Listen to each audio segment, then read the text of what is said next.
Olá, o escritor Jorge Amado tinha um fascínio especial pelas pequenas cidades. Era nesse ambiente que pescava parte de seus personagens, que construía seu universo ficcional. Mesmo quando suas tramas se ambientavam em Salvador, eram os microcosmos que lhe davam subsídios. Procurando desvendar um pouco desse jeito baiano de narrar, Rui Nascimento conta de duas emblemáticas passagens de Jorge Amado pela cidade sergipana de Estância. E é sobre esses momentos que a gente conversa na entrevista de hoje. Na Dica de Leituras, vamos falar de crônicas ao ler os livros Avenida Paulista, de João Pereira Coutinho, e Crônicas de uma Tara Gentil, de Vanessa Molnar. O Leituras conversa agora com Rui Coutinho.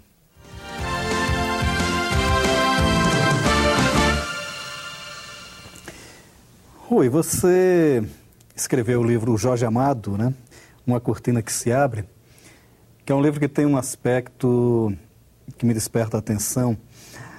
A partir das duas estadas de Jorge Amado em Estância, na década de 30, fugindo do Estado Novo, você parte para quase que uma celebração à cidade, né? Quer dizer, é um livro de forte cunho sentimental, o livro, né? Quer dizer, como é que surge a ideia do livro, como é que chega-se a essa sentimentalidade? Aliás, no livro, nas primeiras páginas, eu tenho a oportunidade de dizer que esse livro é uma jornada sentimental. Não é? Todo grande vulto, ele tem, por mais biografado que ele seja, ele tem sempre algumas passagens de sua vida que ficam por trás da cortina, no fundo do palco, e aquilo às vezes morre com ele e ninguém nunca sabe de certas passagens.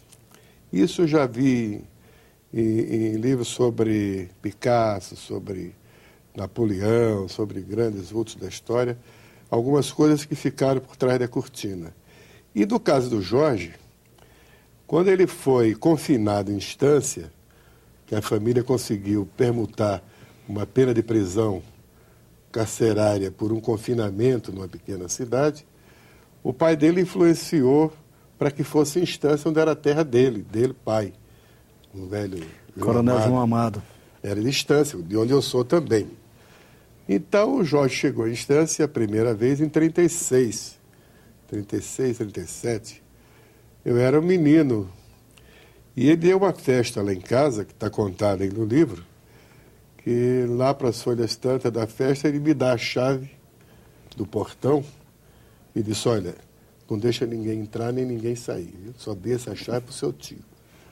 E madrugada alta ele procurou a chave no meu bolso, eu me lembro que eu acordei. Isso lembranças assim muito opacas de uma infância muito distante.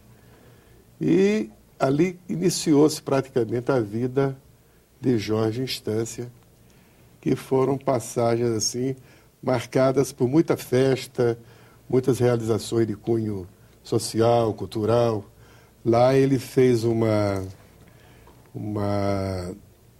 campanha muito grande envolvendo toda a juventude da cidade para fundar uma biblioteca que até hoje existe, a Biblioteca Monsenhor Silveira.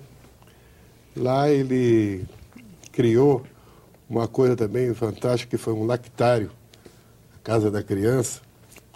Ele ficou impressionado com aquela série de enterros de criancinhas que passavam todo dia ali pela rua principal, o enterro dos anjos, como dizia.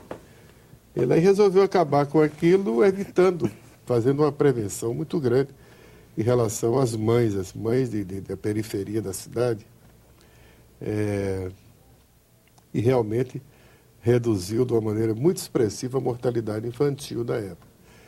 Teve o apoio do Ministério da Saúde, que tomou conhecimento, mandou até técnicos para lá para orientar a instalação desse lactário. Enfim, o Jorge pintou e bordou, namorou muito.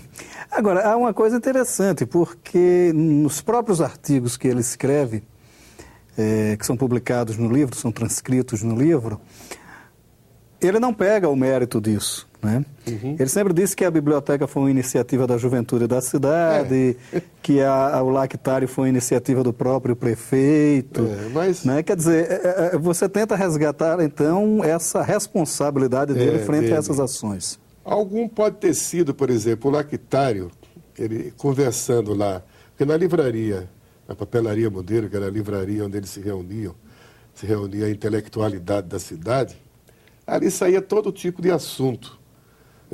E o prefeito era tabelião e o tabelionato era defronte da livraria.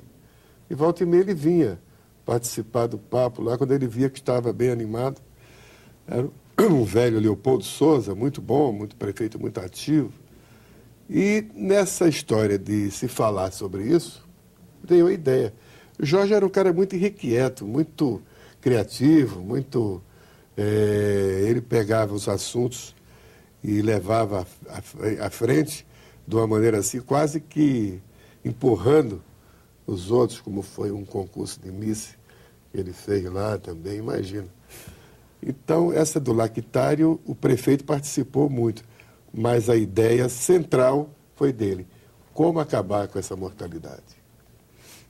O concurso de missa que você fala, uma participação mais curiosa dele no evento, me parece que ele mais ou menos manipula para que a candidata dele vença. Exatamente. Ela própria reconhece depois que a outra era mais bonita, né? Mas dizem, eu tenho uma irmã que já foi contemporânea com mais idade, e ela disse que qualquer uma das duas que ganhasse estava muito bem. Todas as duas eram muito bonitas. Eu entrevistei na Bahia, foi a Miss, está viva, até hoje, está viva, está com quase 90 anos. A Ana Silveira, baixinha, uma mulher que ainda conserva assim, traços muito bonitos, você vê que foi uma moça muito bonita, elegante, assim, um porte altivo e tal. E ela fala do Jorge como se ele estivesse vivo. Esse rapaz, o que anda fazendo? Agora, o Jorge Amado, que acaba exposto no seu livro, né? Ele um pouco se contradiz com a imagem que tinha o Jorge num período, né? Porque a militância política do Jorge Amado, que era muito ativa na época, 36, 37, ele estava ali, tinha lançado os 4, 5 primeiros livros dele.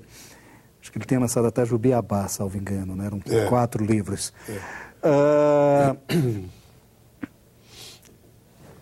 A visão que se tem dele é de um sujeito meio sisudo, né? Um jovem já meio que envelhecido pela própria militância política, né? E o Jorge, o perfil que você faz do Jorge Amado em seu livro é exatamente o oposto. O Jorge, por exemplo, quando eu fui para o Rio em 52, já com 20 anos, e lá no Rio encontrei com ele, visitei no apartamento dele, em Copacabana, e o Jorge já tinha esse perfil, sisudo, sujeito meio carrancudo, que só se abria, vamos dizer, só relaxava depois de algum tempo de conversa e quando ele tinha muita intimidade com o interlocutor. Eu me lembro que a primeira vez que eu o visitei, precedido por um telefonema e tal, ele me convidou para almoçar, eu cheguei lá, estava até o Mauritônio. E o Jorge me recebeu como se eu vivesse lá, ou como se eu frequentasse diariamente lá. Ele me apresentou o Mauritônio. Isso aqui é filho de um amigo meu lá de Sergipe, do João, como ele chamava. E tal. Muito bem, pouco depois o Mauritônio foi embora. E ele ficou olhando para mim e começou a perguntar por pessoas da época dele, algumas já há muito tempo falecidas, umas velhotas lá que faziam os presépios e não sei o quê. E fulano, uma memória incrível, memorialista mesmo, assim, evidente. E dali em diante, o papo vai se abrindo, Quando eu encontrei com ele no avião, que está relatado aí no livro, que eu disse, Jorge, mas uma coisa que me impressiona é que ninguém fala dessas tuas passagens por instância. Será porque a cidade era tão insignificante que nunca mereceu assim a curiosidade de ninguém e tal. Não, esses caras não sabem de nada, não sei o que e tal. Bom, eu digo, olha, eu tenho vontade de fazer um ensaio sobre isso, escrever sobre isso. Ele aí, você viu essa transformação dele na hora, me surpreendeu. Ele disse, faça, Rui, faça. Agora faça logo, eu não quero obra póstuma. Aí é que eu falhei com ele, porque não tinha tempo de escrever. E estava reunindo. Uma coisa é você escrever um relato biográfico, fugindo da tentação de criar alguma coisa de ficção, romancear alguma coisa. É difícil você resistir a isso, mas em relação a uma pessoa que não tinha mais contemporâneo. Homens não tinha mais nenhum. Nenhum. Mulheres algumas, como essa Miss, uma outra, Neuza, que tem até um capítulo grande sobre ela aí, que mora em Aracaju, muito viva ainda, com quase 90 anos também. E pronto, o resto é só notícias de jornal, algumas coisas que eu fui ouvindo ao longo do meu... Eu estou com 77 anos, coisas que eu fui ouvindo ao longo da vida, da minha mãe, que meu pai morreu muito antes, de minhas irmãs, mais velhas do que eu, e de amigos, coisas que eu fui... Tem um livro de um tabelião, filho daquele prefeito da época, Raimundo Souza, que ele conta muita coisa no livro dele, que são exatamente passagens muito reais e muito importantes da passagem dele lá. Então, ficou nisso, eu procurei me circunscrever assim, disciplinadamente, em cima daqueles fatos, daquele período exatamente, entre 36 e 39, que foram o limite das duas passagens que ele teve na instância.